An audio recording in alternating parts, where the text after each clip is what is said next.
The first day of classes, the biggest event in the country for the month, proceeded as usual without any major adverse incident in schools nationwide, save for the schools in the Soc-Sargent hit by the powerful morning quake today. Still, just like the President Corazon C. Cojuangco Aquino Elementary School in Quezon City, more classrooms need to be added in school campuses, which the LGU and DepEd are addressing, as our Carlo Candelaria reports.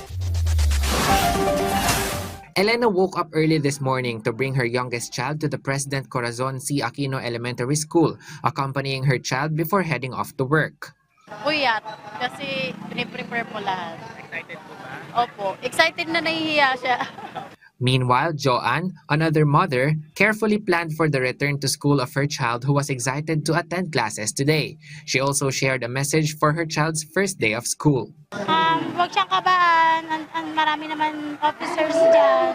Nakaguide sa kanya. Alam naman niya kung anong gagawin. As early as 5:30 this morning, a crowd of parents and students had already gathered in front of the gates of the President Corazon Aquino Elementary School, or PCAES, in Batasan, Quezon City. A short program was held following the flag ceremony where several school officials delivered speeches. Afterwards, students proceeded to their respective classrooms. According to Dr. Jerry Isip, principal of PCAES, more than 7,900 students are enrolled as of June 8, 2026, and they expect this number to increase until August due to late enrollees. The school is also fully prepared to implement DepEd's new 3-term school calendar. Naiplan na namin at nakausap na rin namin, na-orient na rin ang lahat ng mga magulang. So far, maayos naman at nasa classrooms na yung mga estudyante natin. Nagkakaroon na sila ng starting block kung saan may orientation, coordinated sa ating barangay, coordinated sa ating police station 6. Ready naman po kami. He added that DepEd and the Quezon City LGU continue to provide support in upgrading and expanding school facilities. Actually, may mga mapapansin lahat ng classrooms, may instructional materials na sila like TV, mga electric fan, mga ceiling fan. Kumpleto naman, provided by the local government at ng DepEd. Meanwhile, a brief moment of tension occurred earlier when a mother broke into tears out of anxiety, claiming that her child was not properly assisted. Para lang maano ko sa anak ko, ma-assist ko. Paano pag-asikaso? Hindi naman inasikaso. Ano pong grade ko po?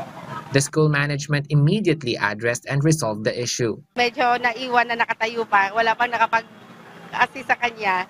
Medyo nag-worry siya. Naayos naman natin kasi kausap ko naman yung parent na na-assist na yung bata, nahatid na sa classroom niya. So far naman, nag-okay na siya. Meanwhile, police forces and traffic enforcers have been deployed around PCAES, particularly along Batasan Road, to manage the flow of traffic and maintain security in the area.